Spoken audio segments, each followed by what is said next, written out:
Father, we thank you because we are gathered in your love. Bàbá, a dúpẹ́ lọ́wọ́ yín nítorí pé a péjọpọ̀ nínú ìfẹ́ We yín. know that your hand of love is beneath us, above us, and on our side. A mọ̀ wípé ọwọ́ ìfẹ́ yín ń bẹ lórí wa, ó ń bẹ nísàlẹ̀ wa, ó ń bẹ lẹ́gbẹ̀ẹ́ wa. We are surrounded by your love. Ìfẹ́ yín ló yí wa ká. You plan for us in your love. Ẹ ti gbèrò fún wa nínú You ìfẹ́ lead yín. us in your love. Ẹ tọ́ wa nínú You ìfẹ́ teach yín. us in your Ẹ kọ́ love. wa nínú And ìfẹ́ we are yín. praying that we'll get into the experience of that love even more and more today in Jesus' À ń name. gbàdúrà yìí pé kí ẹ mú wa wọ inú ìrírí ìfẹ́ yìí lọ́nà tó ga jùlẹ̀ sí i lónìí ní orúkọ Jésù. We pray that these teachings you are giving us on marriage and the family and the rearing of children and living together will be of benefit to every one of us in Jesus' name. Bàbá ń gbàdúrà yìí pé ẹ̀kọ́ tí ẹ̀ ń kọ́ wa lórí ìgbéyàwó àti ẹbí àti títọ́ ọmọ àti wíwà papọ̀ wípé kí ẹ jẹ́ kó ṣe wá níre lónìí ní orúkọ Jésù. Give everyone the heart to submit to your word. Fún gbogbo wa lọ́kàn láti tẹríba fún ọ̀rọ̀ yín. In Jesus' name we pray. Ní orúkọ Jésù ni a gbàdúrà.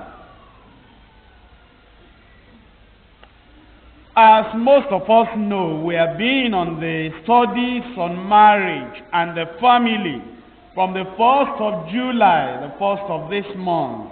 Gẹ́gẹ́ bí ọ̀pọ̀lọpọ̀ nínú wa ti mọ̀, a ti wà nínú ẹ̀kọ́ nípa ìgbéyàwó láti ọjọ́ kìíní oṣù keje tí a wà yìí. As we announced before, we were planning that we will be handling the questions on marriage just for this month of July.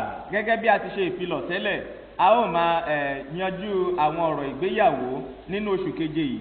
But as we checked up in the question boxes, we find that so many questions have come in on marriage and the family. Ṣùgbọ́n nígbà tí a ṣí àkótí tí à ń sọ ìbéèrè wa sínú rẹ̀, tí a ṣí wò tí a sì yẹ àwọn ìbéèrè tó wà nínú rẹ̀ wò, a rí i pé ọ̀pọ̀lọpọ̀ ìbéèrè ló wà lórí ìgbéyàwó. And we see that it's difficult for us to say everything God wants us to say during the month of July. A sì rí i pé ó nira fún wa láti sọ ohun gbogbo tí Ọlọ́run fẹ́ kí a sọ nínú oṣù keje yìí nìkan ṣoṣo. So we have already planned now that we will continue with this subject of marriage and family for all the Sundays of August. Nítorí náà a sì ti pinnu àti gbèrò wípé a ó tún máa tẹ̀síwájú nínú ẹ̀kọ́ nípa ìgbéyàwó àti ẹbí yìí ní gbogbo àwọn ọ̀sẹ̀ tó ń bẹ nínú oṣù kẹjọ. Don't you think that's a good idea? Ó kò á rò yí pé èrò tó dára nìyí bí. You see, we're slowly moving on because these are areas where we cannot be in a hurry. À ń tẹ̀síwájú díẹ̀díẹ̀ ní nítorí pé ipa ilé tí a wà yìí kì í ṣe ilé tí a lè máa kánjú nínú rẹ̀. I had a disappointing experience some years ago. Mo ní ìrírí tó jánikulẹ̀ ní ọdún díẹ̀ sẹ́yìn. You know, that time I just bought a new car. Ní ìgbà náà mo ṣẹ̀ṣẹ̀ ra mọ́tò tuntun ni. And because of the subject I studied at school, we are taught to analyze and to, do things in proper way. When you study mathematics, you think that you're able to handle any problem. Nítorí irú ẹ̀kọ́ tí mo ti kọ́ nílé ìwé, torí wọ́n ti sọ fún wa wípé o ní láti lè ṣírò gbogbo kí o fojú inú wo gbogbo nǹkan. Nítorí pé ẹ̀kọ́ nípa ìṣirò ni mo kọ́, wàá sì lérò pé o ti lè ṣe gbogbo nǹkan tán. Because of my years of study, I have a way of remembering facts and remembering ideas. Nítorí àwọn ọdún tí mo ti fi kàwé, mo lè tètè máa rántí àwọn nǹkan tó ṣe kókó. And so I got the car and I got the manual and then I got all the, this booklet that shows you the road signs when you want to take a test on driving. Nítorí náà mo gba mọ́tò náà, mo sì gba àwọn ìwé tí ó ń tọ́ni nípa rẹ̀ àti àwọn ìwé tó ń ṣe amọ̀nà ẹni lójú ọ̀nà. And I studied that book and I learned driving very fast. Mo sì kọ́ ìwé yìí, mo bẹ̀rẹ̀ sí wá ń wa mọ́tò lọ́nà tó jágara. And I was asking my teacher, the person instructing me on driving, when are we going to finish and going for the test? Nígbà tí a sì wà lẹ́nu wípé à ń kọ́ mi, mo wá béèrè lọ́wọ́ olùkọ́ mi pé ńgbà wo la ó parí wípé a tó ń kọ́ mi yìí. He said it's not as fast as that. Mo ní kò yára tó bẹ́ẹ̀ ni. I said I'm sure I will pass. Book me in. Mo wí pé màá tètè yege nínú ìdánwò rẹ̀. And because I gave him pressure, he booked me in and I went for the test. Nítorí pé mò ń yọ lẹ́nu nígbà gbogbo, ó lọ forúkọ mi sínú àwọn tí ó ṣe ìdánwò, mo lọ ṣe ìdánwò. The policeman sat me down and questioned me on the theory, and I just gave him answers there in the head. Ọlọ́pàá tí ó ṣe ìdánwò fún mi, ó dá mi jókòó, sì bẹ̀rẹ̀ sí ń fi ọ̀rọ̀ wádìí ọ̀rọ̀ lẹ́nu mi nípa rẹ̀. Mo bẹ̀rẹ̀ sí ń fún ní àwọn ìdáhùn láti orí nítorí. He said, all right, take your key and get into the car for practical. Ó ní kò burú, mú kọ́kọ́rọ́ ẹ̀ nísinsìnyí kó jẹ́ kí a bọ́ sínú mọ́tò kí wá fi sínú ìṣe. No, I got in there, put in the key in the ignition, and pushed what I should push, pull what I should pull, and then I started the car, and I started moving. I almost broke the leg of the policeman. nígbà tí a wọnú mọ́tò tán mo ṣíná fún ọkọ̀ mo ti nǹkan tó yẹ kí n tì mo fa léè tó yẹ kí n fà nígbà tí a ń lọ mo fẹ́ kan lẹ́sẹ̀. He said, stop. ó ní jọ dúró. Then we got back to the station. a dé àgọ́ ọlọ́pàá. He said, go and practice, you have failed. ó ní túbọ̀ lọ gbáradì ó ti kùnà. You know you are driving when you are getting married. ó mọ̀ pé nígbà tó bá ń ṣègbéyàwó òun And you marry this man and you have the key in your hand.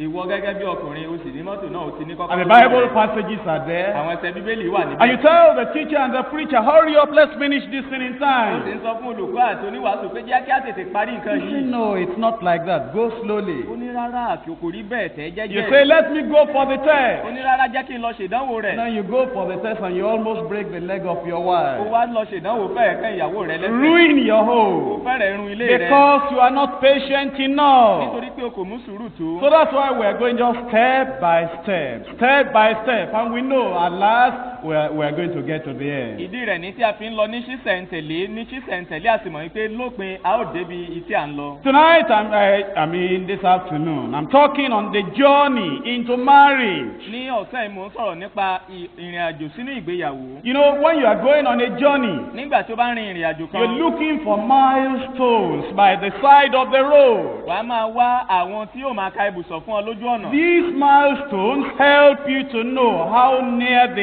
end of the journey you are. àwọn nǹkan tó ń ka ibùsọ̀ fún ọ lójú ọ̀nà ẹni yóò mú kí o mọ bí o ṣe ń súnmọ́ ibi tí ò ń lọ. And in our journey on marriage today, nínú ìrìn àjò wa nínú ìgbéyàwó lónìí. I'm giving you some milestones to watch on the side of the mo ń road. fún ọ ní àwọn òkúta ìkabùsọ̀ kan tí yóò mú kí tí wàá fi mọ ọ̀nà tí ò ń lọ. These are the milestones. ìwọ̀nyí ni àwọn òkúta The ìkabùsọ̀ náà. perception or the purpose of marriage. bí èrèdí ìgbéyàwó àti bí a ti ń wò ó. A partner in marriage. ẹnì kejì nínú ìgbéyàwó. The preparation for marriage. ìmúrasílẹ̀ fún ìgbéyàwó. The price for iye marriage. tí ìgbéyàwó náà ni. And the pattern for marriage and wedding. àti ìlànà ìgbéyàwó pẹ̀lú ìsopọ̀. We've covered some of these areas in our journey as we have started from the 1st of July. láti ìgbà tí a ti bẹ̀rẹ̀ nínú ọjọ́ kìíní oṣù keje a ti lọ nínú ọ̀pọ̀lọpọ̀ àwọn ipa And yet, yìí. as review, I will just remind you of what we have studied already. síbẹ̀ gẹ́gẹ́ bí àkójọpọ̀ wọn ò tún rán létí àwọn nǹkan tí a ti kọ́. One, the perception of the purpose of marriage. ìkíní èrèdí ìgbéyàwó pàtàkì rẹ̀.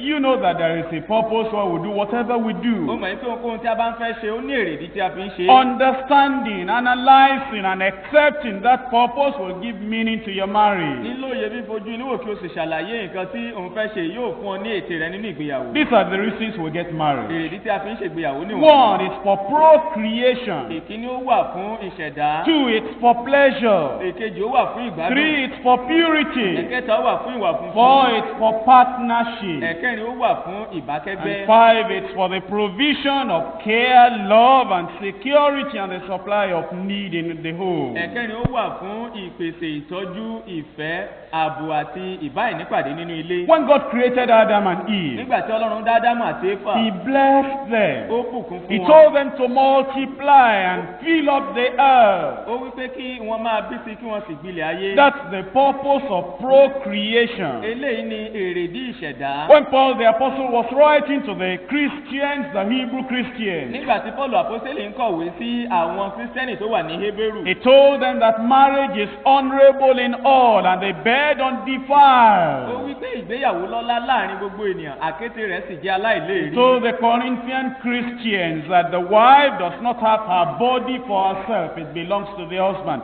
And the husband does not have his body for himself, it's for the wife. That's for pleasure, for enjoyment in the marriage. ó sì sọ fún àwọn onígbàgbọ́ Kọ́ríńtì wípé aya kò sí fún ara rẹ̀ bí kò ṣe fún ọkọ rẹ̀, bẹ́ẹ̀ ni ọkùnrin pẹ̀lú kò wà fún ara rẹ̀ bí kò ṣe fún aya rẹ̀. And as Solomon the king was writing to the people of his day, he told them Let your fountain be blessed and rejoice of the wife of your youth. Bí Solomoni bí ó sì ṣe ń kọ̀wé sí àwọn ènìyàn àkókò rẹ̀, ó wí pé jẹ́ kí máa yọ̀ pẹ̀lú ìgbà èwe rẹ̀ sì máa yọ̀ pẹ̀lú aya ìgbà èwe rẹ̀. So that means marriage is for procreation, it's for pleasure. Èyí ni pé ìgbéyàwó ó wà fún ìṣẹ̀dá àti fún You ìgbádùn. have come across this verse before, where Paul the apostle by the Spirit told the Corinthian Christians to avoid fornication.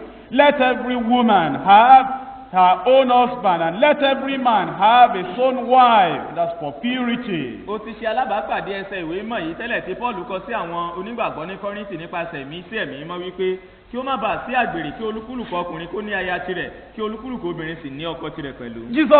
God looked at Adam when he was created. Ọlọ́run wo Ádámù nígbà tí a dá a tán. And as he saw him in a situation, Bí ó sì ti rí i ní ipò kan, then he gave us a ó statement. fún wa ní ọ̀rọ̀ kan. And that statement is still true and valid today. Òtítọ́ sì ni gbólóhùn yìí tó sì wà títí dòní. What's the statement? Kí ni gbólóhùn náà? It is not good that the man should be alone. I will make him and help meet for him. Kò dára kí ọkùnrin náà kí ó máa dá wà ní òun nìkan. Èmi ò ṣe olùrànlọ́wọ́ tí ó dàbí rẹ̀ fún un. Marriage is to solve the problem of loneliness. Ìgbéyàwó wà láti yanjú ìdáwà nìkan. And therefore marriage is for the purpose of partnership or companionship. Nítorí náà ìgbéyàwó ó wà fún ìbákẹ́gbẹ́ àti àjọrìnpọ̀. As Paul was writing to Timothy, a preacher, a teacher, and a pastor over a church, he said, if any does not provide for his own house, is worse than an infidel. He has denied the faith. Gẹ́gẹ́ bí Paul àpọ́sítélì bí ó ṣe kọ̀wé sí Timothy tí í ṣe oníwàásù,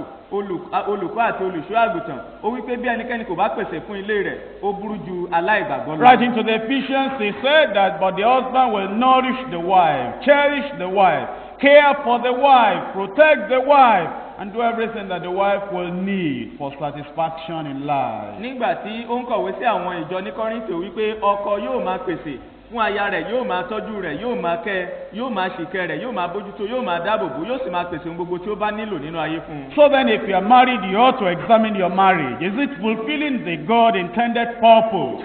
Nítorí náà bí ó bá ti ṣe ìgbéyàwó ní láti tún yiri ìgbéyàwó rẹ̀ wò wípé ǹjẹ́ ó ń mú èrèdí tí Ọlọ́run fi gbé e kalẹ̀ ṣẹ bí. You know, there was somebody who went to school. Ẹnìkan wà tí ó lọ sí ilé ìwé. It's a Bible college. Ní ilé ẹ̀kọ́ Bíbélì ni. And then he refused to go for some lectures. Ó sì kọ̀ láti lọ fún àwọn ẹ̀kọ́ kan. And the lecturers wrote to this fellow a note, and they said, now will you come and report in the office and tell us why you are not attending class? Olùkọ́ sì wá kọ ìwé sí wípé ẹ̀jọ́ à ń fẹ́ kí o farahàn ní ọ̀dọ̀ wa èrèdí rẹ̀ kí o wá sọ fún èrèdí rẹ̀ tí ò kì í fi wá sí kíláàsì. You know, this young man said, I prayed and it's the will of God for me to attend this school, but I want to tell you I also prayed, and the Lord does not want me to attend some of the classes like Greek, like Hebrew, like biblical interpretation. The Lord doesn't want me to attend that, but I'm sure the Lord wants me to attend the college. Ó ń pè ǹjẹ́ ọmọ tó wà níbẹ̀ mo gbàdúrà kí n tó wá sí ilé ẹ̀kọ́ yìí, ó sì dá mi lójú pé Ọlọ́run ló ní kí n wá. Nígbà tí mo sì wá pẹ̀lú, mo tún rí i pé Ọlọ́run kò fẹ́ kí n wá sí àwọn kíláàsì kọ̀ọ̀kan bí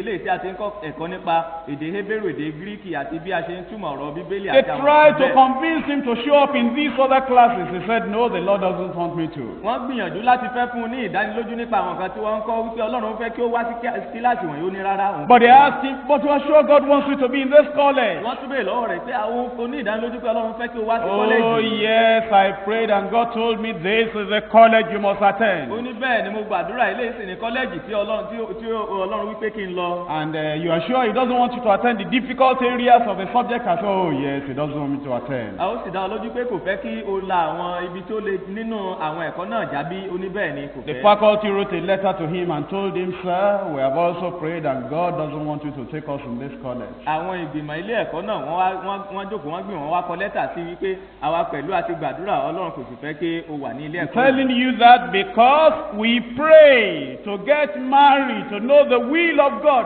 but once you accept that will of God, you accept everything that goes with that will of God. Ohun tí mò ń sọ ni pé òun gbàdúrà kí o tó mọ ìfẹ́ Ọlọ́run, ní kété tó bá sì ti mọ ìfẹ́ Ọlọ́run tó bá ti gbà á, ohunkóhun tó bá sì ń tẹ̀lé ohun gbogbo tó bá wà nínú ìfẹ́ Ọlọ́run yìí ni wàá gbà pẹ̀lú So rẹ̀. you don't go to pray, should I have children or not? That's already part of the puzzle. That's part of the will of God. O ní lọ kí o wá bẹ̀rẹ̀ sí máa gbàdúrà yìí pé Ọlọ́run ṣé ìfẹ́ ẹ̀ ni pé kí n bímọ nínú ìgbéyàwó yìí, ó ti wà nínú ìgbìnrin náà, ara ìfẹ́ Should I Ọlọ́run. give myself to my husband? Should I give my myself to my wife. You don't need to pray about that part. That is part and parcel of the will of God in marriage. O kò ní láti lọ máa gbàdúrà yìí pé ṣé Ọlọ́run ṣé kí n fi ara mi fún ọkọ mi tàbí kí n fi ara mi fún ìyàwó mi. O kò ní láti lọ máa béèrè lọ́wọ́ Ọlọ́run lórí èyí. Ó jẹ́ ara ìgbéyàwó yìí. Should I leave other women alone, getting into their lives, discussing with them, getting intimate with them? You don't need to pray about that. When you accepted the will of God in marriage, you also accepted the purity of marriage and all that the marriage will entail. Ṣé mo ní láti fi ọkùnrin mi sílẹ̀ kí n sì fi obìnrin mi sílẹ̀ kó jẹ́ pé ọkọ mi tàbí aya mi nìkan ni màá bá lò pọ̀ pé n kò ní lọ máa lọ síta mọ́. Bẹ́ẹ̀ ni ara nǹkan tó ń bẹ nínú ìgbéyàwó ni ó wà fún ìwà mímọ́ àti ìwà funfun. And I'm sure you are not praying, should I give my wife money for food? That's part of the deal. Mo sì mọ̀ wípé o kò ní máa gbàdúrà pé Ọlọ́run ṣé kí n fún ìyàwó mi lówó oúnjẹ, ó jẹ́ ara ìhun tó ń bẹ nínú ìgbéyàwó. Should I care for her, talk with her, love her, protect her, secure her in life? That's part of the whole deal. You have accepted the will of God in that marriage. You also accept the responsibility to provide for that wife. Ṣé kí n máa bójútó, kí n máa tọ́jú rẹ̀, kí n máa dáàbòbò, kí n máa ṣèkẹ́ rẹ̀, kí n fẹ́ràn rẹ̀? Bẹ́ẹ̀ ni ara nǹkan tí ara ojúṣe tó ń bẹ nínú ìgbéyàwó ni. Nígbà tí o bá ti gba ìfẹ́ Ọlọ́run nínú ìgbéyàwó, wàá gba ojúṣe tó ń bẹ nínú rẹ̀ pẹ̀lú rẹ̀. You know, it will be surprising you bought a car and you didn't also get the key along with it. You are praying whether to get the key or not. Ó mọ̀ wípé yóò yani lẹ́nu bí o bá wí pé o ra mọ́tò ṣùgbọ́n tó kò gba kọ́kọ́rọ́ rẹ̀. O wá ní òun gbàdúrà bóyá kí o lọ gbà á tàbí. You rented a house and you know it's the will of God to be in that house, but you are praying, should I receive all the keys to the rooms or not? O lọ yá ilé gbé lẹ́yìn tí o sanwó ilé tán,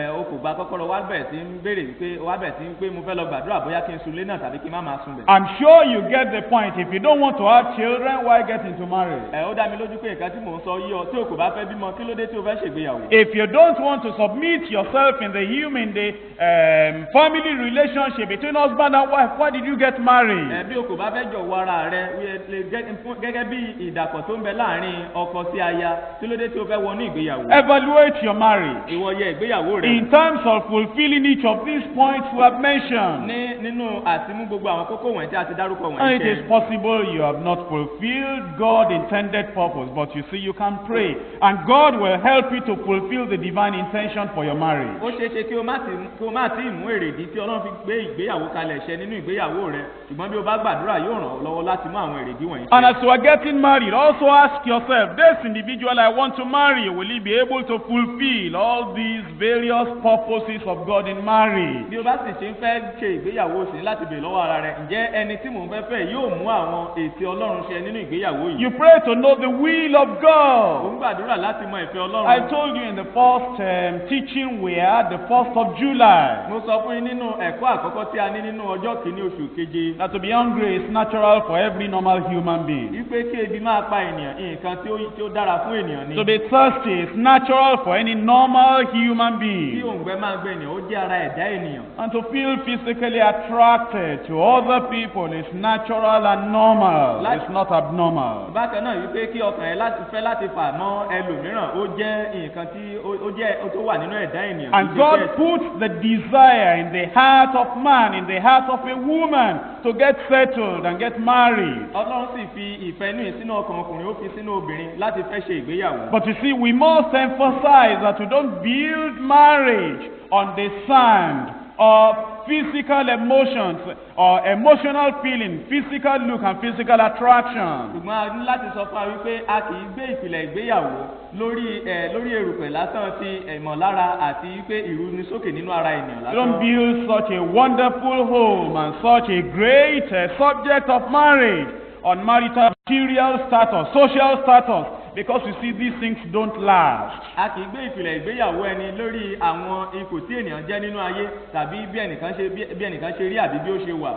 When God is leading you as a believer, He will lead you to somebody just like you. Nígbà tí Ọlọ́run bá ń darí rẹ nínú ìgbéyàwó, yóò darí rẹ sí ọ̀dọ̀ ẹnìkan tó jẹ́ pé ó dàbí ìwọ gan. You know, even in the animal kingdom, an animal is led to another animal just like that animal. Nínú ìjọba ẹranko pàápàá, àwọn ẹranko ọ̀dọ̀ ẹlẹgbẹ́ wọn gẹ́gẹ́ bí tiwọn náà ni wọ́n ń lọ. And so if you are a believer, God will lead you to a believer just like you for a life partner. nítorí náà bí ó bá jẹ́ onígbàgbọ́ ọlọ́run yóò darí rẹ sí ọ̀dọ̀ onígbàgbọ́ tí ó dàbí rẹ gan fún Someone with like precious faith, ẹni tó ní ìgbàgbọ́ bíi tìrẹ gan. with like values in life, who love the Lord Jesus Christ the same way you love Jesus Christ. ẹni tí ó mọyì nǹkan bí ìwọ pẹ̀lú ti mọyì rẹ̀ tí ó fẹ́ràn Kristi tí ó sì gbé Kristi lárugẹ bí ìwọ ti gbé. Someone with similar life goals, interests, ambitions, directions in life. ẹni tó ní irú ìlépa àti ìgbòkègbodò kan náà nínú ayé gẹ́gẹ́ bí ìwọ ti ní. Somebody whose spiritual commitments are as wide and as deep and as far-reaching as your own commitments to Christ are. ẹni tó jẹ́ pé ìfaraẹnijì rẹ̀ tí ó gbòòrò tí ó ga tí ó sì fẹ̀ gẹ́gẹ́ bí tìrẹ ti fẹ̀ nínú Kristi. As a believer, God will lead you to someone with whom you can build a deep, profound, and meaningful companionship and relationship in your life. gẹ́gẹ́ bí onígbàgbọ́ ọlọ́run yóò darí rẹ sí ọ̀dọ̀ ẹni tó jẹ́ pé ẹ ó jọ fọwọ́sowọ́pọ̀ láti ṣe ìgbéyàwó tó lárinrin tó níyì tó sì lọ́wọ̀ tí ó sì níye lórí. In many passages of the Bible, nínú ọ̀pọ̀lọpọ̀ ẹsẹ̀ bíbélì. the Bible makes it very clear that light and darkness do not come together. bíbélì jẹ́ kó yé ni gbangba wípé ìmọ́lẹ̀ àti òkùnkùn kì í wá papọ̀. And that God will never, listen to me, God will never lead a believer to marry an unbeliever. sì tẹ́tí sí mi ọlọ́run kò ní fi ìgbà kan rárá ẹ̀sùn onígbàgbọ́ pọ̀ mọ́ aláìgbàgbọ́. Take that in and swallow it. gba nǹkan yìí kí o sì gbé mi. You know, we know how God acts. a mọ bí ọlọ́run ti ń ṣe. We know the ways of God. a mọ ọ̀nà ọlọ́run. Because the way of God is the Bible way, is the way of the Word of God. nítorí pé ọ̀nà ọlọ́run ni ọ̀nà ti bíbélì ọ̀nà ọ̀rọ̀ ọlọ́run. And you know, I'm yet to understand ó sì kò tí ì yé mi tó. why a person èrèdí rẹ̀. who has a qualified architect, tí ẹni tí ó ní ẹni tó mọ̀ bí a ti ń yàwòrán. and this architect is planning the building of your house, ayàwòrán ilé yóò sì ń gbèrò ilé kíkọ́ rẹ̀. and is spending all his time, all his attention, all his effort, all his knowledge on planning to build a house for ó you. sì ń lo gbogbo àkókò rẹ̀ gbogbo ipá rẹ̀ gbogbo okun rẹ̀ gbogbo ìgbèrò rẹ̀ sínú àtikọ́lé kan fún ọ. This expert architect they are calling for all over the world is putting all his attention on drawing your own house, your pattern for you. ẹni tó jẹ́ pé ó mọ àwòrán léyìn àti tó jẹ́ pé gbogbo àgbáyé ni ó ń pè láti wá ràn wọ́n lọ́wọ́ nípa ilé wọn. òun náà ló ń gbèrò tirẹ̀ fún ọ. And then you go to a fake architect somewhere with no training, with no understanding to build a house on the sand for you, a house that will be blown away in the storms of life. ó wá lọ sọ́dọ̀ alùmọ̀ ayàwòrán ilé kan ní ibì kan wípé kí ó wá yàwòrán ilé fún ẹ eléyìí tó jẹ́ pé yóò bà ọ́ nílé jẹ́ yóò sì wó ilé rẹ palẹ̀.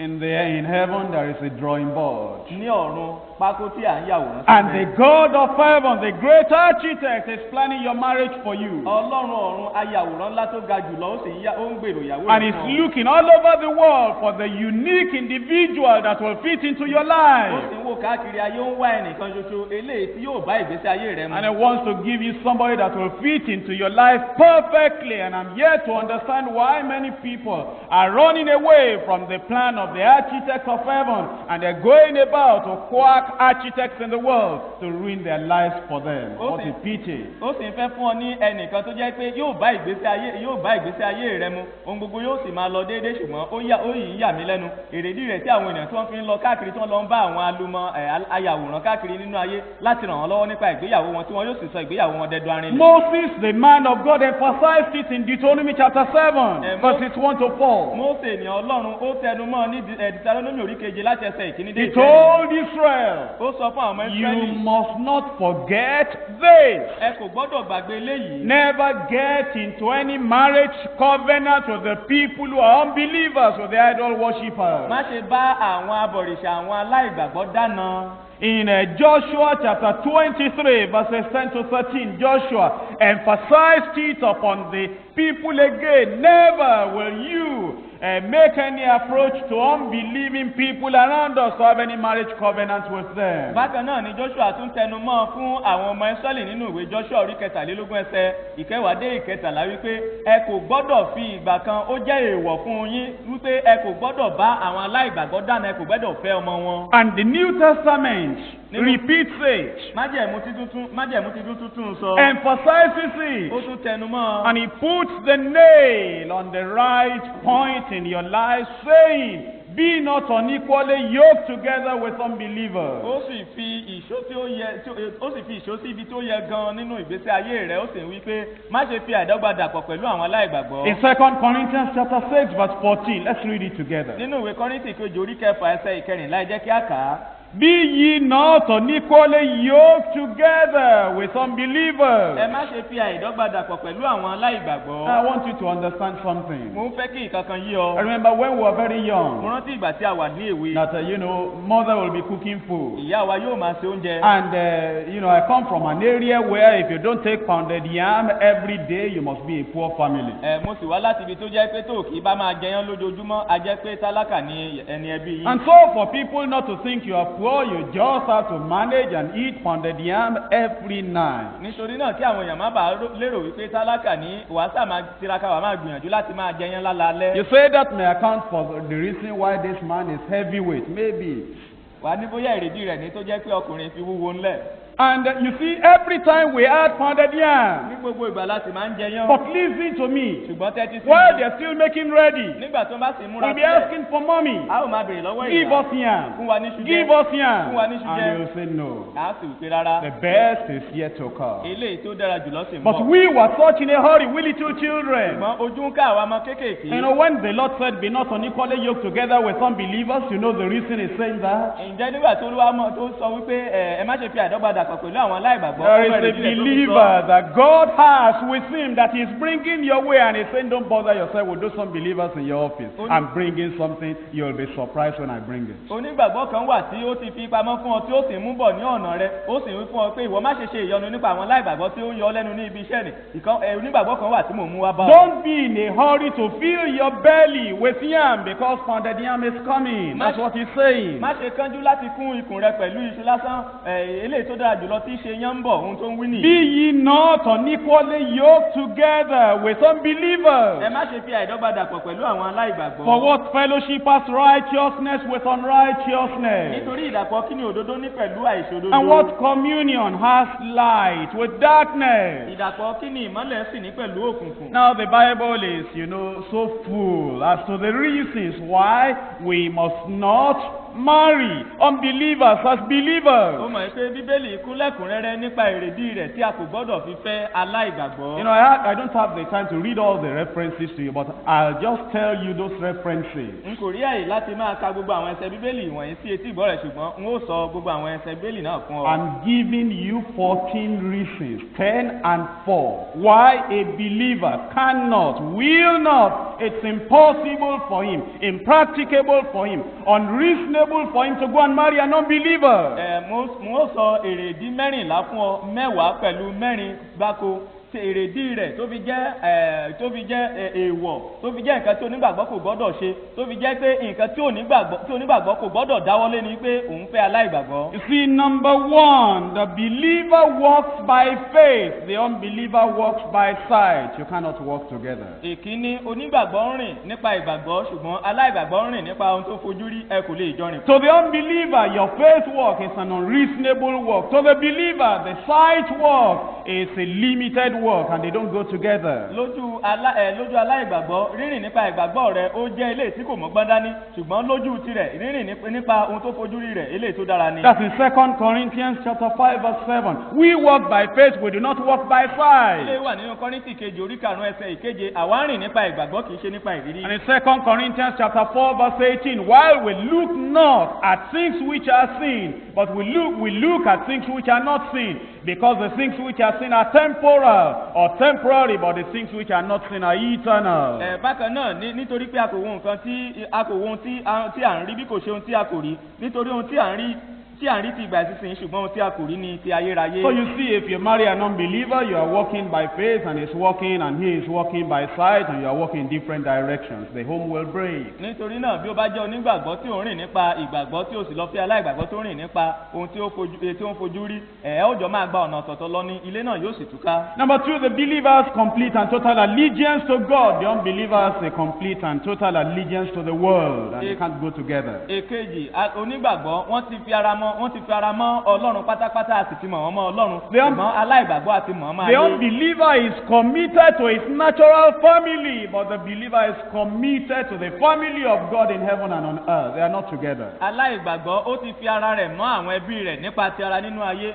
ṣùgbọ́n onígbàgbọ́ ó ti fi ara rẹ̀ mọ́ ẹbí ọlọ́run àti ẹbí tí ń bẹ lọ́run àwọn méjèèjì kò lè rìn. The unbeliever is covered and swallowed up with the traditions of the world. The believer is swallowed up by the word of God. They can't be together. àṣà ayé ó ti kó aláìgbàgbọ́ lẹ́rú ó sì ti dé ní ìgbèkùn ṣùgbọ́n onígbàgbọ́ ọ̀rọ̀ ọlọ́run òun náà ló ń gbé inú rẹ̀ tó sì kún ìgbésí ayé rẹ̀ àwọn méjèèjì kò lè rìn pọ̀. Do you remember when David was dancing before the Lord? ìjọ rántí ìgbà tí dáfídì ń jó níwájú olúwa Committed to the Lord, tó fi ara rẹ̀ jì fún olúwa rejoicing before the tó Lord. yọ̀ níwájú olúwa What did the wife kí say? ni ìyàwó rẹ̀ wí. Did the wife come out and say, oh yes, let's rejoice together because the Lord is great? ǹjẹ́ ìyàwó rẹ̀ jáde kí ó wá kí ó sì sọ fún mi pé bẹ́ẹ̀ ni ẹ jẹ́ kí á jọjó kí á máa yọ̀ níwájú olúwa nítorí pé ó No, the tóbi. wife leaned over the window and saw the husband dancing and said, why are you rejoicing so much like that, like a vain fellow, stupid fellow, rejoicing before God? You see, their lines were not the same. rárá ìyàwó rẹ̀ yọjú lójú fèrèsé ni nígbà tó sì rí ó ní kí ló fà á èrèdí rẹ̀ tí ó fi ara rẹ̀ wọ́lẹ̀ tó ní òun yọ̀ tó lè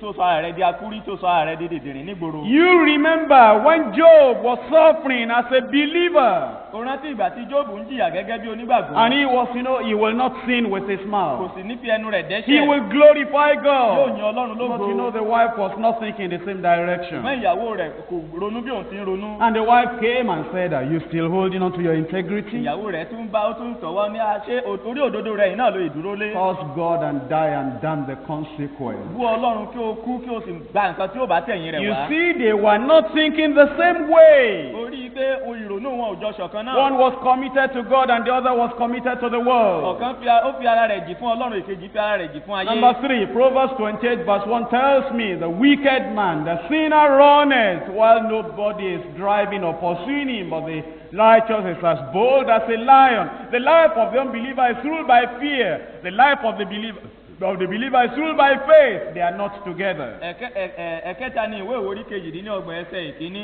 èèyàn búburú ń sá nígbà tí ẹnìkan kò lé ṣùgbọ́n olódodo láyà bíi kìnìún ohun tó ń darí ìgbésí ayé aláìgbàgbọ́ òun náà ni ẹ̀rù tí ó sì ti dé ní ìgbèkùn ṣùgbọ́n ọ̀rọ̀ Ọlọ́run àti ìgboyà náà ni ó ń ṣe àkóso Number ìgbésí ayé 4, do onígbàgbọ́. you realize that believers and unbelievers have different sources of information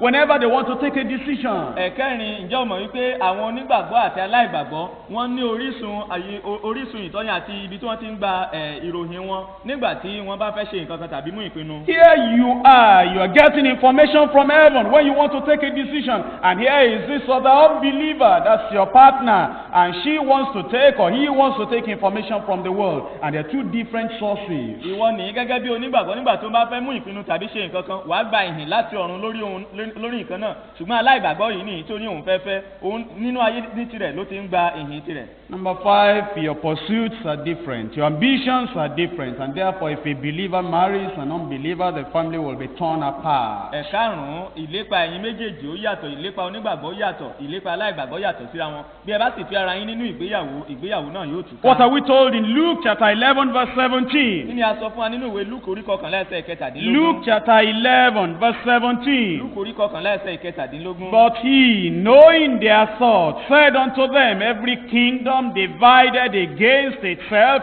is brought to desolation, and a house divided against a house falleth.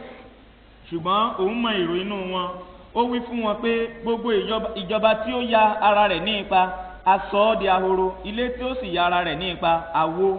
So you see, when you marry an unbeliever from the very beginning, there can't be any unity. nítorí náà gẹ́gẹ́ tó bá lọ fẹ́ aláìgbàgbọ́ láti ìbẹ̀rẹ̀ wá ni kò ti ní sí He's ìṣọ̀kan. opposed to you, you are opposed to her. ó lòdì sí òun náà lòdì sí ọ. And number 6, the unbeliever is another spirit. Éfésù orí kejì ẹsẹ̀ ìkejì sọ nípa ẹ̀mí tó ń gbé inú àwọn ọmọ aláìgbọràn eléyìí kì í ṣe ẹ̀mí mímọ́ It Ọlọ́run. says the people of the world are led and controlled and directed by the prince of the power of the air. That's bad. ó wí pé àwọn ènìyàn inú ayé àwọn tó ń jẹ́ aláìgbàgbọ́ ẹ̀mí búburú tó ń ṣiṣẹ́ ní ojú ọ̀run nínú àwọn sánmọ̀ òun náà ló ń gbé inú wọn eléyìí burú jọjọ. What does it say of the kí believer? ló sọ nípa ti onígbàgbọ́? Know ye not that you are the temple of the Holy Ghost which is in you, and you are not your own? ẹ̀yin kò mọ̀ yí pé pé ara yín ni tẹ́ḿpìlì ẹ̀mí mímọ́ èyí tí ń gbé inú yín, ẹ kò sì mọ̀ yí pé ẹ̀yin kì í ṣe ti ara yín. Possessed, influenced, and controlled by different spirits, they cannot go together. àwọn méjèèjì tí kì í ṣe ẹ̀mí kan náà ló ń gbé inú wọn tó ń darí wọn tó sì ti gbé wọn wọ̀, wọn kò lè wà papọ̀. Number 7, the Bible says in Ezekiel chapter 36, verse 26, the unbeliever has a stony heart. Ìwé Ezekiel orí kẹrìndínlógójì ẹsẹ̀ ìkẹrìndínlọ́gbọ̀n sọ fún wa wípé aláìgbàgbọ́ ní ọkàn òkúta. And then it talks of the believer will give him a heart of flesh. Ó sì sọ nípa ti onígbàgbọ́ pé èmi yóò fún un ní ọkàn ẹran. You know, the Bible says to keep your heart with all diligence because out of it are the issues of life. Bíbélì yìí pé kí o pa ọkàn rẹ mọ́ nítorí pé láti inú rẹ̀ ni orísun ìyè ti ń jáde. And it says a good man out of the good treasure of the heart will bring forth good things. An evil man because of the evil treasure of the heart will bring forth evil things in Matthew 12:34. Nínú ìwé Mátì orí kejìlá ẹsẹ̀ karùndínlógójì níbẹ̀ ni ó ti sọ fún wa wípé ènìyàn búburú láti inú èrò búburú ọkàn rẹ̀ ni ó máa mú ohun búburú jáde, ṣùgbọ́n ènìyàn rere láti inú èrò rere ọkàn rẹ̀ ni ó máa mú ohun rere jáde. And if you marry a stony heart with a fleshly heart, you tell me there will be problem. Bí o bá sì fẹ́ ọkàn òkúta pọ̀ mọ́ ọkàn ẹran, wàá sọ fún mi ìwàhálà yóò wà nínú rẹ̀. Listen to me, this is number 8. Tẹ́tí sí mi, èyí ni ìkẹjọ. The Bible calls some believers goats. Bíbélì pé àwọn aláìgbàgbọ́ ní ewúrẹ́. Stubborn and rebellious. Tí wọ́n jẹ́ ọlọ̀tẹ̀ àti olórikunkun. That same Bible calls the believers sheep. Bíbélì yìí kan náà ló pe àwọn onígbàgbọ́ ní àgùntàn. Gentle and loving. Tí wọ́n ní ìwà pẹ̀lẹ́. Bring both of them together. Ìwọ mú àwọn méjèèjì wá papọ̀. The sheep will always be cheated by the goat. Ewúrẹ́ yóò máa rẹ́ àgùntàn The jẹ. goat will always oppress and always kick and always trouble the sheep. Ewúrẹ́ yóò máa yọ àgùntàn lẹ́nu, yóò máa ní lára. Marry them together. Ìwọ fẹ́ wọn papọ̀. The sheep will be suffering. Àgùntàn yóò máa jìyà And ní. the goat will be oppressing the other fellow. Ewúrẹ́ yóò sì máa ní ẹnì kejì lára. You know, the Bible calls the unbeliever a leopard in Jeremiah chapter 13 verse 23. Ǹjẹ́ o mọ̀ wípé Bíbélì yìí pé àwọn aláìgbàgbọ́ ní Leopard. Ó pè wọ́n ní àmọ̀tẹ́kùn nínú ìwé Jeremiah orí kẹtàlá ẹsẹ̀ And then kẹtàlélógún. the believers are called lambs. Jesus told Peter, feed my lambs. A sì pé onígbàgbọ́ ní ọ̀dọ́ àgùntàn nínú Bíbélì. Eléyìí ni ohun tí Jésù sọ fún Pétérù wípé máa bọ́ àwọn ọ̀dọ́ àgùntàn mi. You know, some years ago I went to the University of Ibadan. Ní ọdún díẹ̀ sẹ́yìn mo lọ sí yunifásítì And the Ìbàdàn. person who was visiting together said he wanted me to see this interesting place. Ẹnìkan tí a sì fẹ́ lọ bẹ̀wò ó wípé mò ń fẹ́ kí a jọ lọ wo ibìkan tí ó fanimọ́ra. I'd been there as a student for 3 years, but I didn't go to that area. Mo ti wà níbẹ̀ fún gẹ́gẹ́ bí ọmọ iléèwé fún ọdún mẹ́ta ṣùgbọ́n kò lọ síbẹ̀. It was called the zoo. Ó jẹ́ ilé ibi tí a ti ń ṣètọ́jú And àwọn here these ẹranko. animals were, you know, in different places. Àwọn ẹranko wọ̀nyí sì wà ní àwọn ibi And ọ̀tọ̀ọ̀tọ̀. I saw some of those wild animals. Mo rí àwọn mìíràn nínú àwọn ẹranko búburú The wọ̀nyí. lion, the leopard, the bear, these various wild animals. Àwọn kìnìún, àwọn àmọ̀tẹ́kùn àti àwọn bíárì, àwọn ẹranko búburú. And then there was no question at all why they didn't put the sheep in the same cage, the lamb in the same cage with the leopard. Kò sì yà mí lẹ́nu èrèdí rẹ̀ tí a kò fi àgùntàn àti kìnìún sínú àwọn kan náà tàbí àmọ̀tẹ́kùn pẹ̀lú àgùntàn sínú àwọn It's the kan same náà. reason God doesn't want the unbelievers to marry believers and the believers to marry unbelievers. Èrèdí rẹ̀ kan náà ni Ọlọ́run kò fi fẹ́ kí onígbàgbọ́ kí ó fẹ́ aláìgbàgbọ́ tàbí kí aláìgbàgbọ́ fẹ́ onígbàgbọ́. Put the leopard in the same cage as the lamb, and there will be destruction, there will be wickedness, there will be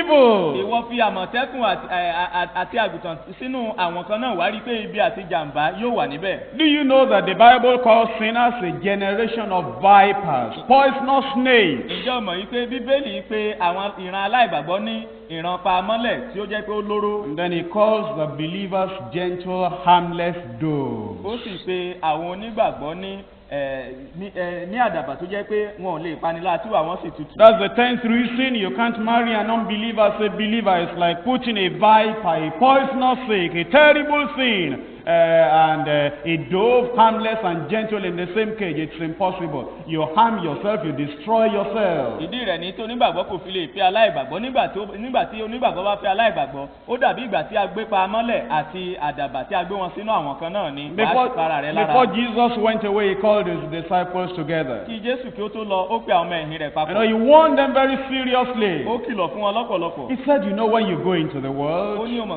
nígbà tó bá lọ sínú ayé. it looks so gentle like you. Wọ́n ní ìwà tútù They bíi look so nice like you. ojú wọn dára bíi tirẹ̀. But don't be deceived. ṣùgbọ́n ẹ má ṣe jẹ́ kí èyí tàn I yín just jẹ. tell you they are wolf in sheep's clothing. mo sọ fún yín ìkookò apanijẹ ni wọ́n tí wọ́n sì gbé àwọ̀ àgùntàn. You are sheep and you're having on your right clothes as sheep with sheep's clothing, but these people in the world, they are wolves in sheep's clothing. àgùntàn ní ẹ sì ti gbé àwọ̀ yín tó yẹ wọ̀ ṣùgbọ́n àwọn ènìyàn wọ̀nyí ìkookò apanijẹ ni wọ́n nínú ṣùgbọ́n tí wọ́n gbé àwọ̀ àgùntàn wọ̀. The churchgoers may read psalms. àwọn ará ṣọ́ọ̀ṣì wọ́n lè máa ka sáàmù. They may pray. wọ́n lè And gbàdúrà. they may even say, I believe on the Lord Jesus wọ́n Christ. tilẹ̀ lè máa wí pé mo gba Jésù Kristu Olúwa gbọ́. But you know the anger betrays them. ṣùgbọ́n ìbínú wọn ló ń dà The wọ́n. fighting betrays them. ìjà wọn ló ń tàṣírí If wọn. you're a believer, why are you behaving as a wolf? tó bá ní onígbàgbọ́ náà kí ló dé tó ń hùwà bí ìkookò. Destructive and tí deceptive. ó jẹ́ ẹlẹ́tàn àti apanirun. So if you're a sheep and if you're a child of God, don't get into the same cage with a wolf in sheep's clothing. nítorí náà bí ó bá jẹ́ onígbàgbọ́ tó jẹ́ ọmọ Ọlọ́run má ṣe wọ inú àwọn kan náà pẹ̀lú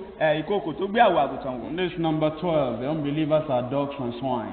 èkejìlá àwọn aláìgbàgbọ́ wọn jẹ́ ajá àti ẹlẹ́dẹ̀. And the believers are children. onígbàgbọ́ sì jẹ́ ọmọ. And you know, when I read about the death of Jezebel in the Bible, nígbà tí mo kà nípa ikú Jésébélì nínú Bíbélì. and Jehu was saying, okay, go and see the body of that woman so and get her buried. tí Jéhù sì wí pé ẹ lọ wo òkú obìnrin nì kí ẹ jẹ́ kí á gbé kí á sin. Before they got there, the dogs are totally eating up the flesh. kí wọn tó débẹ̀ ajá ti jẹ òkú rẹ̀ You know, if you pátápátá. put a police dog, I mean these dogs that are really wild and they can devour anything, and you put a 2-day-old child in a place where the police dog is, you can tell what will happen. bí o bá gbé ajá àwọn ọlọ́pàá wọ̀nyí tó jẹ́ pé ó le gan ó sì burú tí ó sì gbé ọmọ ọjọ́ méjì tó gbé wọn àwọn méjèèjì sí ibì kan náà wàá sọ nǹkan tó lè So ṣẹlẹ̀. if you're a child of God, a babe in Christ, if you are with the Lord and you go to marry an unbeliever, that's like putting a child with a police dog or a swine, you'll be destroyed.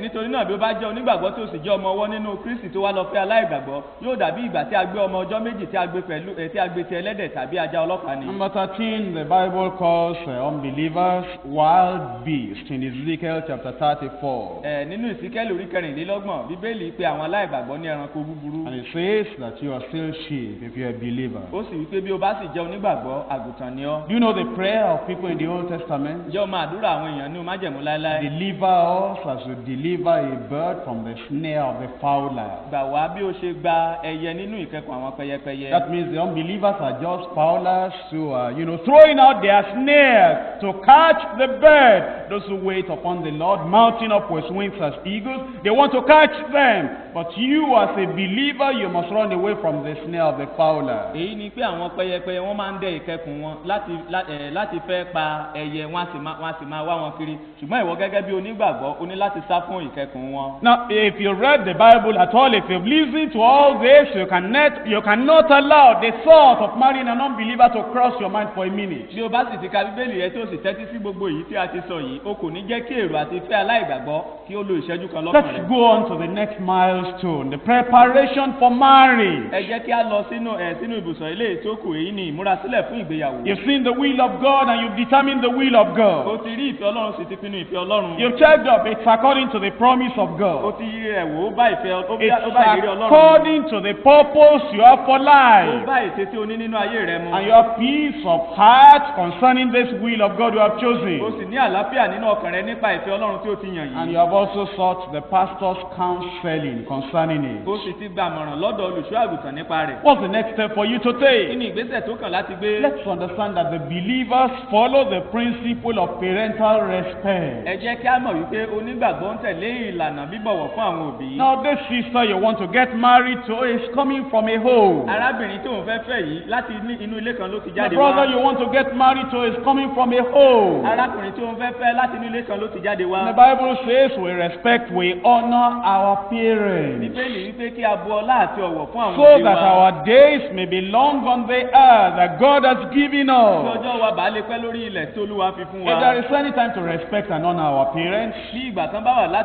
láti bu ọlá àti ọ̀wọ̀ fún àwọn òbí wa. it should be the time we want to get married. ó yẹ kó jẹ́ ìgbà gan tí a fẹ́ ṣègbéyàwó. While the decision is yours as to who you marry, it should be with parental approval. nígbà tí ìpinnu àti fẹ́ ẹnìkan bá ń bẹ lọ́wọ́ rẹ ṣùgbọ́n àwọn òbí rẹ wọ́n tún láti láti fọwọ́ sí i. That means you are seeking the parents' consent. èyí ni pé òun fẹ́ ìfọwọ́sí àwọn òbí. Now, you know, sometimes you tell them. nígbà mìíràn wàá sọ fún wọn. And, you know, they've been waiting for a long time to hear you say that. wọ́n ti ń dúró fún ìgbà tó pẹ́ kí wọ́n gbọ́ kí o sọ. I'm sure you know how to tell your mother, how to tell your father. ó dá mi lójú pé o mọ bí a ti ń sọ Now, fún you ìyá rẹ don't come tàbí home bàbá and rẹ. then you say, Mommy, kí o sì wálé kí wọ́n wí pé ìyá mi.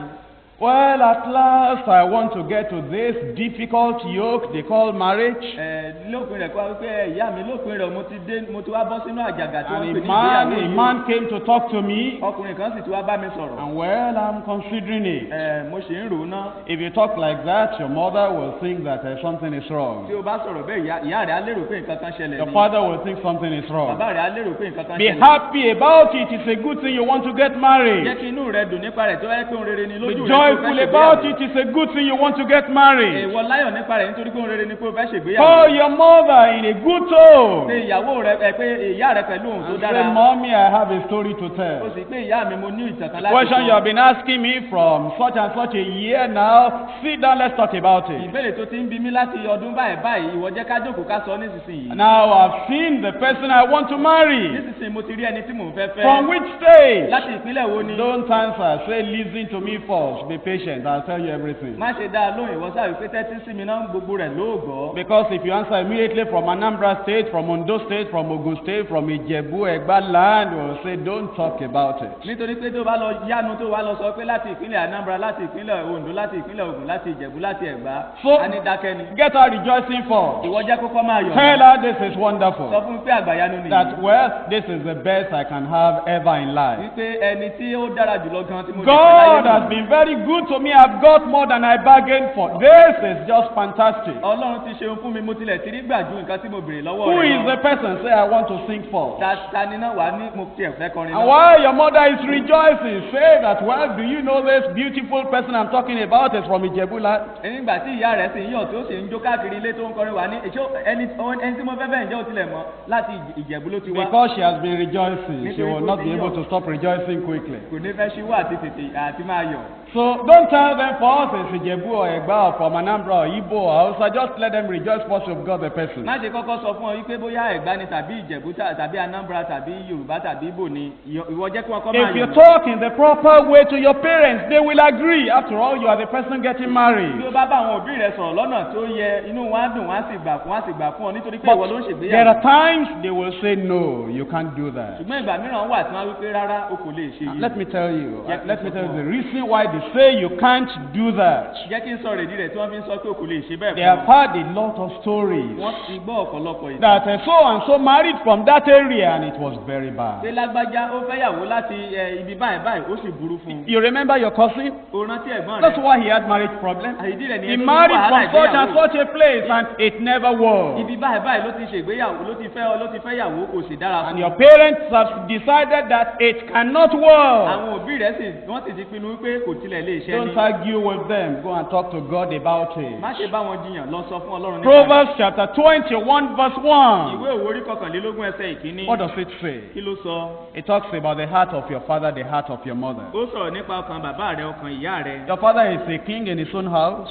bàbá rẹ̀ jẹ́ ọba nílé tirẹ̀. Your mother is a queen in her own house. ìyá rẹ̀ jẹ́ ọbabìnrin nílé tirẹ̀. This verse is talking about them. ẹsẹ̀ yìí ń sọ nípa wọn. In Proverbs 21 verse 1. inú ìwé òwe orí kọkànlélógún ẹsẹ̀ The ìkíní. king's heart is in the hand of the Lord as the rivers of water. He turneth it whithersoever he will. àyà ọba ń bẹ lọ́wọ́ Olúwa bí odò omi òun á sì darí rẹ̀ sí ibikíbi tí ó wù. And so even though your mother may resist at first, or your father may reject at first, take it to God in prayer, it will be done. bí ó tilẹ̀ jẹ́ wípé bàbá rẹ̀ lè kọ́kọ́ tàbí ìyá rẹ̀ wọ́n lè kọ́ fàákíkọ́rí fún ọ ṣùgbọ́n mú un tọ̀ Olúwa lọ wọ́n ó sì gbà. Moses was surprised when he came before Pharaoh and said, Pharaoh, God has revealed his perfect will.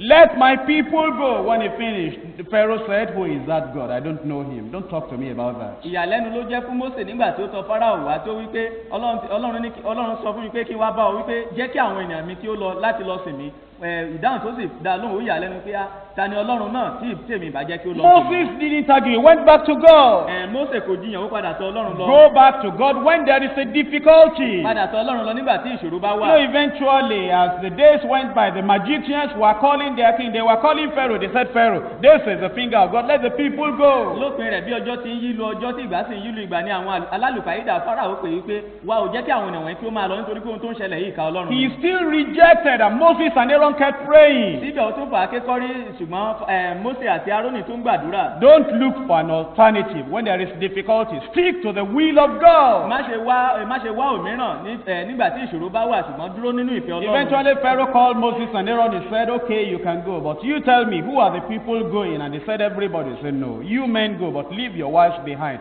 Leave the children behind. They said, no, we can't do that. nígbà tó yá Fáráò pé Mósè yìí pé àwọn wo ni ẹ ń fẹ́ lọ náà mò ń fẹ́ kí ẹ lọ ṣùgbọ́n àwọn kan ni yóò lọ nínú yín ṣùgbọ́n Mósè dá lóhùn pé rárá o àti àwa àti ẹranko wa àti àwọn ọmọ wa ni a ó máa lọ. Sometimes your parents will strike a bargain after you have dragged it and you have prayed, and they will say, okay, well, we'll allow you this, but we can't allow this area.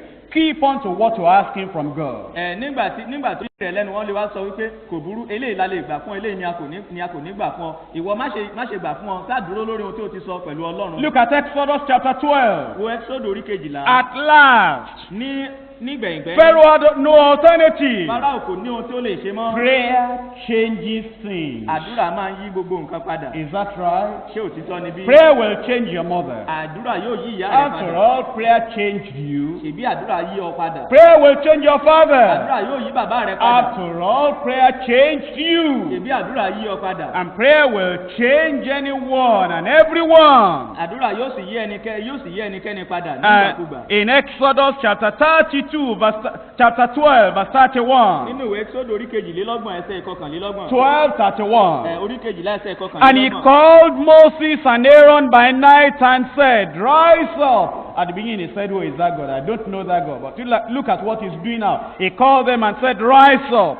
Get you forth from among my people, both ye and the children of Israel, and go serve the Lord as ye have said. ó sì pè Mósè òun Árónì lé òru ó sì wí pé ẹ dìde òun ló ti kọ́kọ́ ń fà akékọ́rí tẹ́lẹ̀ tó wípé òun kò ní jẹ́ kí wọ́n lọ ṣùgbọ́n nísinsìnyí wípé ẹ dìde kí ẹ jáde lọ kúrò láàrin àwọn ènìyàn mi àti ẹ̀yin àti àwọn ọmọ Ísírẹ́lì. Also take your flocks and your herds as ye have said, and be gone. Listen to what follows. This is Pharaoh, the same old man, but touched, changed, influenced by God. You see what he said? And bless me also. kí ẹ sì lọ sin Olúwa bí ẹ ti wí, ẹ sì mú agbo yín àti ọ̀wọ́ ẹran yín bí ẹ ti wí, kí ẹ sì máa lọ. ìwọ wo ohun tí ó tẹ̀lé tí ó sọ, ẹni tí ó jẹ́ pé Ọlọ́run ti fọwọ́ tọ́, ẹni tó jẹ́ pé Ọlọ́run ti fọwọ́ lù lọ́kàn, ó sì wí pé kí ẹ sì súre fún mi pẹ̀lú. Keep on praying, the Lord will answer. tẹ̀síwájú láti máa gbàdúrà Ọlọ́run He yóò will touch the heart of our parents, and they will agree with the perfect will of yóò God. fọwọ́ tọ́ ọkàn àwọn òbí wa wọn yóò sì gbà pẹ̀lú ìfẹ́ Ọlọ́run. Hebrews chapter 10, verse 35 and verse 36. Hébérù orí 10 ẹsẹ̀ 15 àti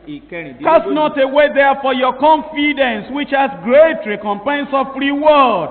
For ye have need of patience, that after ye have done the will of God, ye might receive the promise. Verse 38. Now the just shall live by faith.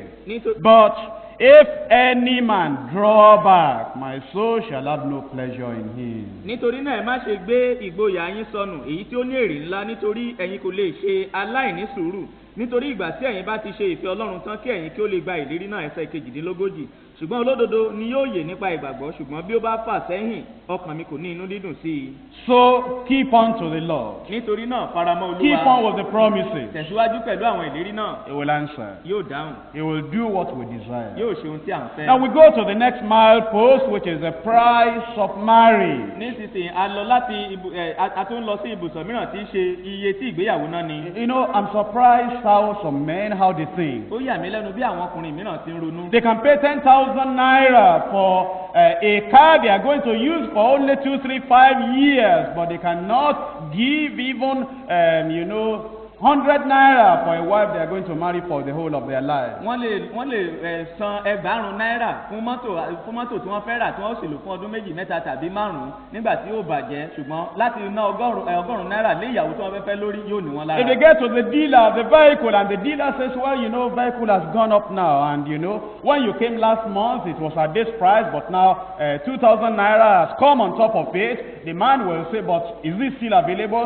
If the dealer says it's available, he'll go and search everywhere to make sure that he pays for that car, only to serve him for 4 or 5 years. bí nígbà tó bá dé ọ̀dọ̀ ẹni tó ń ta mọ́tò tó bá sọ fún wípé mọ́tò ti gbówó lórí nísinsìnyí nítorí pé lóṣù tó kọjá tí ó wá iye báyìí náà ta ṣùgbọ́n nísinsìnyí ó ti gbé ẹ̀bá náírà lórí a ní ṣé òótọ́ ni ṣé mọ́tò sáwà tó bá ní bẹ́ẹ̀ ni yóò lọ lọ́nà kan láti wá owó yìí láti wá ẹ̀bá náírà yìí rí kí ó bá lè kólé ọkọ̀ yìí lórí kí ó bá lè rà. Not if they want to get married and the parents of the lady, they are asking for maybe 100 naira more than what their friend paid when the friend was going to marry last year. They say, why is it as much as that? After all, when my friend married last year, it was 100 naira less.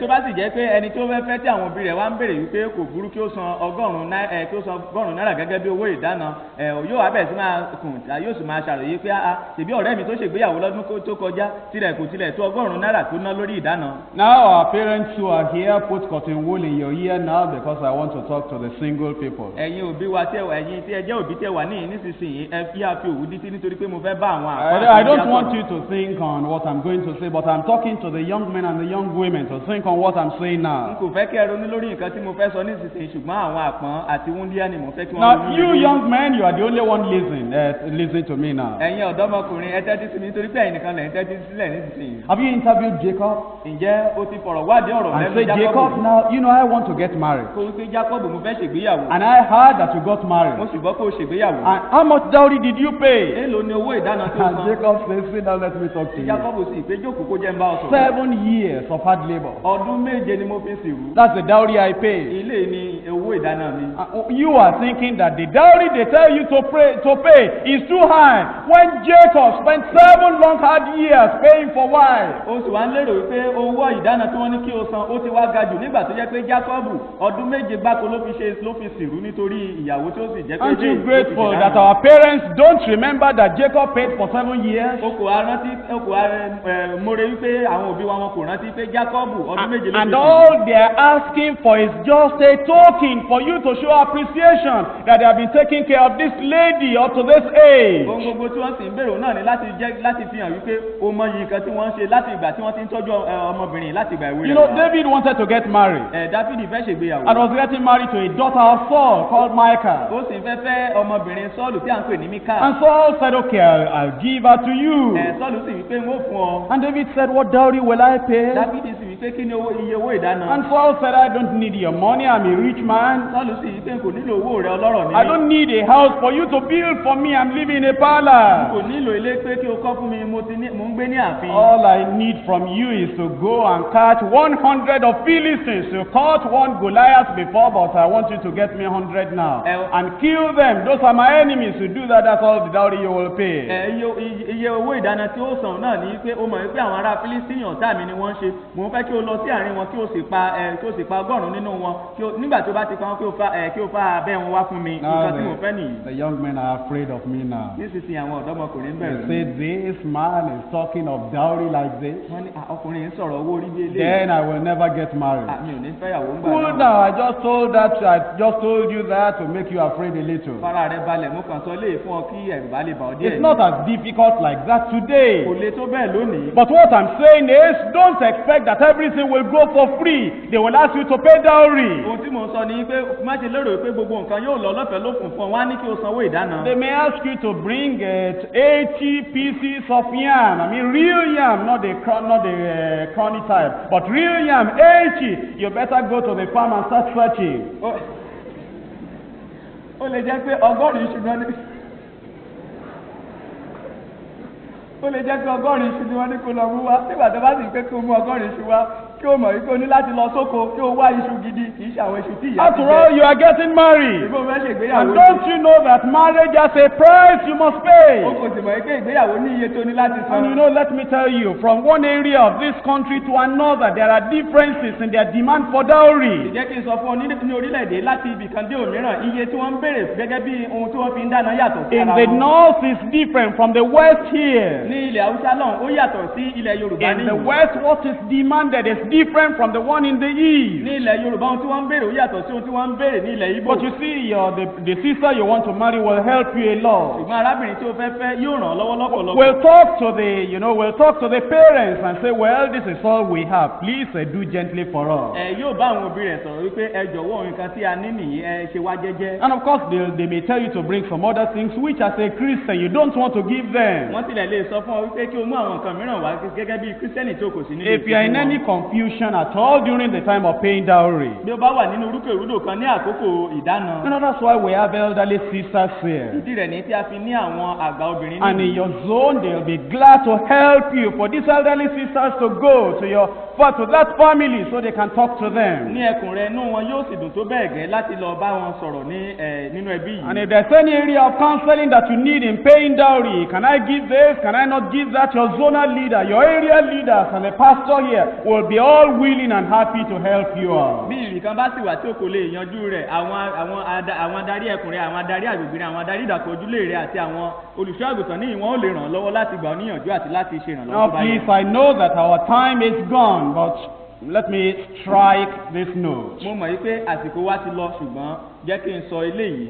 Or do we say you listen to the cassette of the first service? Tàbí a wò pé a ó tẹ́tí sí kásẹ̀tì ìsìn àkọ́kọ́.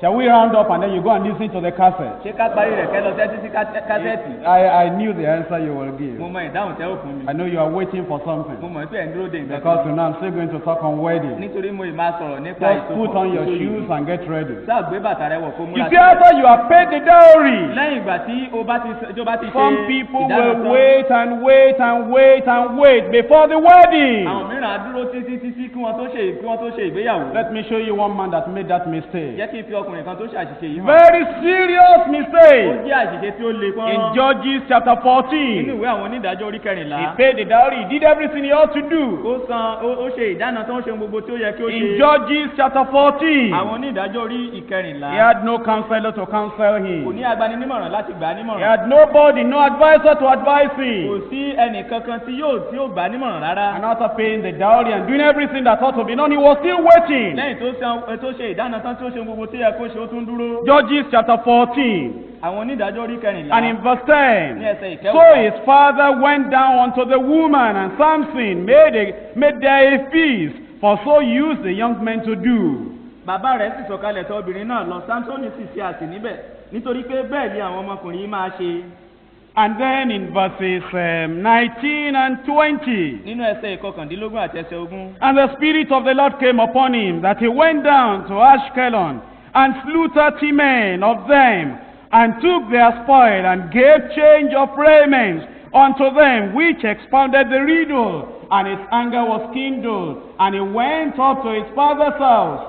But Samson's wife was given to his companion, whom he had used for his friend. Ẹ̀mí Olúwa sì bà lé, ó sì sọ̀kalẹ̀ lọ sí Ashkeloni, ó sì pa ọgbọ̀n ọkùnrin nínú wọn, ó sì kó ẹrù wọn, ó sì fi ìpààrọ̀ aṣọ fún àwọn tí ó já àlọ́ náà. Ìbínú rẹ̀ sì ru, ó sì gòkè lọ sí ilé bàbá rẹ̀. Wọ́n sì fi obìnrin Sámsónì fún ọ̀kan nínú àwọn ẹgbẹ́ rẹ̀ tí í ṣe ọ̀rẹ́ rẹ̀. You know, he had paid the dowry. Ó ti san owó orí. The wedding feast had been done. In fact, everything had been Ó concluded. tilẹ̀ ti ṣe ayẹyẹ ìgbéyàwó náà, gbogbo nǹkan ló But ti he ṣe. didn't take the wife immediately and just went back to his father's Ṣùgbọ́n house. kò mú ìyàwó rẹ̀ lẹ́sẹ̀kẹsẹ̀, ó padà lọ sílé bàbá After rẹ̀. 15 verse 2, later he came back and said, where is my wife? Ní orí kẹẹ̀ẹ́dógún ẹsẹ̀ kejì ni ó ti padà wá tó wá wípé ìyàwó mi ń kọ́. And he said, do you still love her? Wọ́n sì pé ṣé o fẹ́? We thought you were just an eccentric fellow. You paid dowry and then you went your. We didn't see you all that time. We've given her to another person. A lérò pé tiẹ̀ ò rí bẹ́ẹ̀ ni pé o yàtọ̀ sí gbogbo àwọn ènìyàn tó wá ṣe ìdáná ṣe gbogbo tí ẹ kó ṣe wá lọ àti fi ìyàwó rẹ̀ fẹ́ lòmíì. 15 verse 2, and her father said, I verily saw that thou hast utterly hated her. Therefore I gave her to thy companion. Bàbá ìyá rẹ̀ sì wí pé nítòótọ́ èmi ṣe bí ìwọ kórìíra rẹ̀ pátápátá ni, nítorí náà ni mo ṣe fi fún ẹgbẹ́ rẹ. If you have paid dowry, what are you waiting for? Bí o bá ti dáná kí ló tún dúró. Wedding should follow immediately. Èso igi ló yẹ kó tẹ̀lé. Now, when we talk about wedding, Nígbà tí a bá sọ̀rọ̀ nípa èso igi. members of Deeper Christian Life Ministry have, some ideas that are not written in the Bible. Àwọn ọmọ ẹgbẹ́ Deeper Life wọ́n máa ń ní èrò mìíràn tí kò sí nínú Bíbélì. Listen to me very well, because after this meeting you are likely to go off and say, why was bro preaching like that? Tẹ́tí sí mi dáadáa nítorí pé lẹ́yìn wàásù yìí ó ṣeé ṣe kí oore kọjá nǹkan tí à ń sọ pé akílódé tí arákùnrin wa ń sọ̀rọ̀ bí èyí. And we don't have time. I just have a few minutes now to round up, and therefore we don't have time to read all the references. A kò ní àyè nísinsìnyí láti máa ka gbogbo àwọn ẹsẹ̀ Bíbélì tí a ti kọ sílẹ̀ ṣùgbọ́n fetí sí mi. Wedding in the Bible.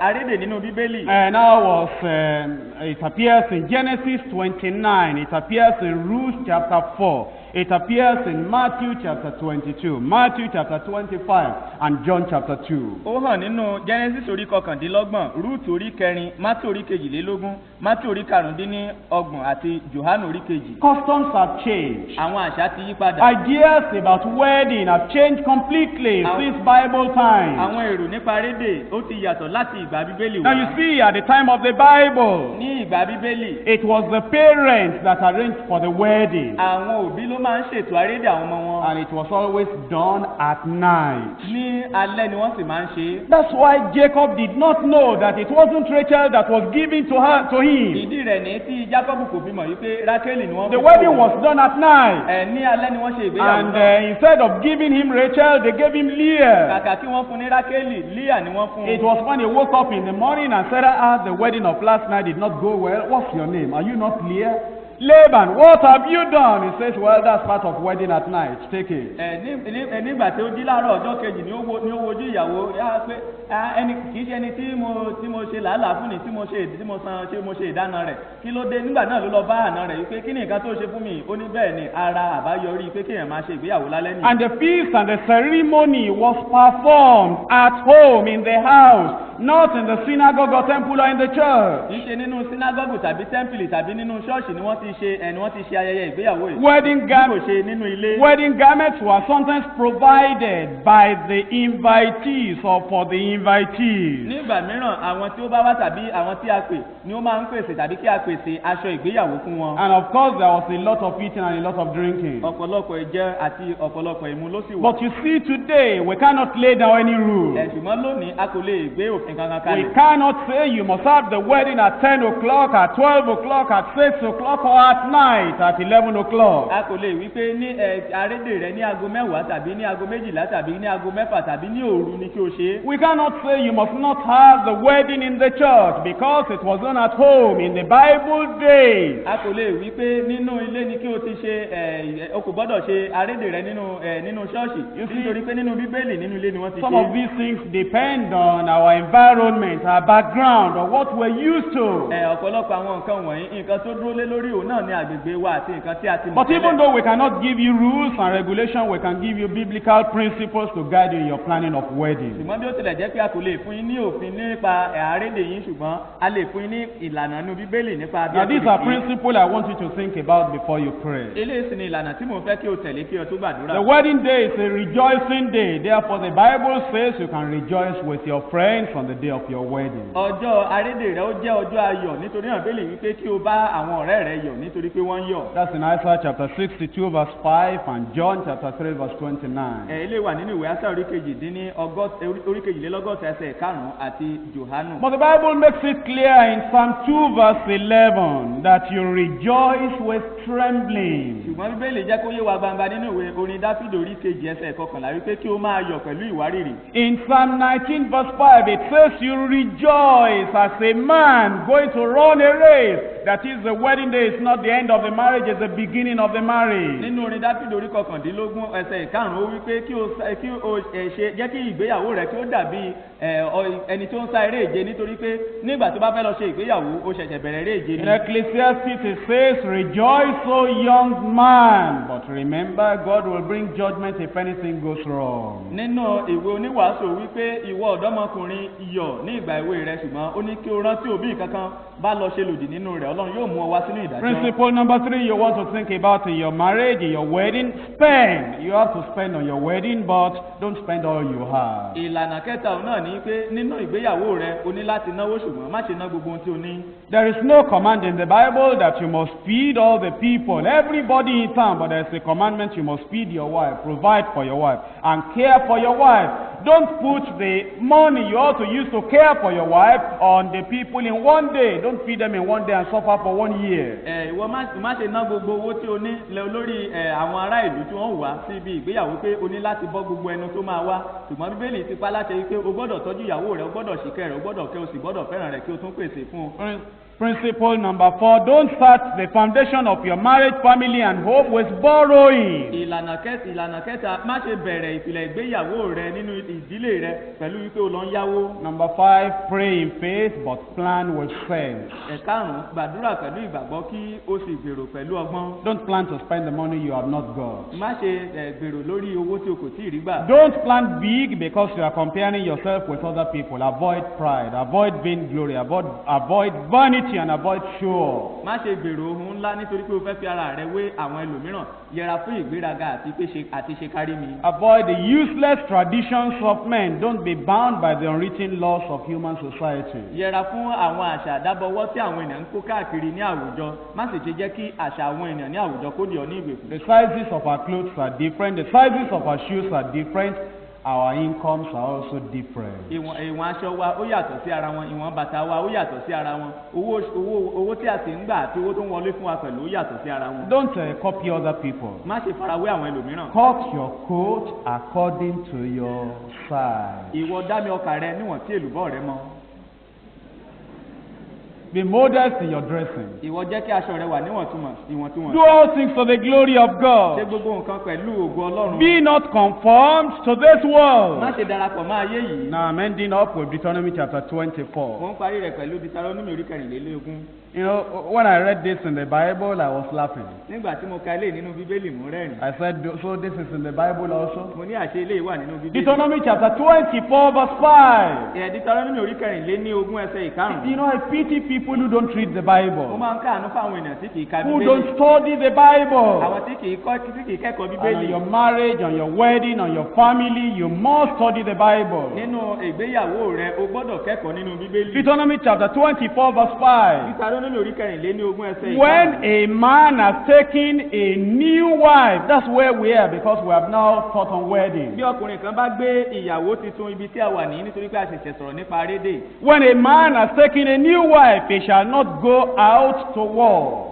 Bí ọkùnrin kan bá gbé ìyàwó tuntun kí ó má ṣe lọ sí ogun. Neither shall he be charged with any business. Bẹ́ẹ̀ ni kí a má ṣe fún un ní iṣẹ́kíṣẹ́ kan ṣe. But he shall be free at home 1 year. Kí ó rí àyè ní ilé ní ọdún kan. And shall cheer up his wife with which he has taken. Yóò lè máa mú inú aya rẹ̀ tí ó ní dùn. I mean, the Bible counts marriage so important that it says for an Israelite, when you get married for 1 whole year, it is just every morning you wake up, I love you. Bíbélì ka ìgbéyàwó sí pàtàkì tó bẹ́ẹ̀ gẹ́ tó jẹ́ pé fún àwọn tó jẹ́ pé nígbà tí o bá jí fún odindi ọdún kan tó sáti wojú ìyàwó rẹ̀ kí o rẹ́rìn sí pé mo fẹ́ràn rẹ. Every time is just to say how wonderful, how lucky I am to marry you. Nígbà gbogbo kó sáà máa sọ wípé abáwọn ló ṣe jí àgbàyanu tó mo ṣe olóríire láti fẹ́ ọ. 1 whole year to be on leave because you have married. Odindi ọdún kan kí o wà ní ìsinmi nítorí pé o ti ṣègbéyàwó. Let me tell you the reason why. Jẹ́ kí n sọ èrèdí rẹ̀ fún ọ. You see, when two people come together, nígbà tí àwọn méjì bá wá papọ̀, they need to make readjustments in living together. Nínú àtijọ́ gbé papọ̀, àwọn àtúnṣe láti ṣe ń bẹ. And they need all that length of time to readjust, to know one another, study one another, live together, adjust their lives together.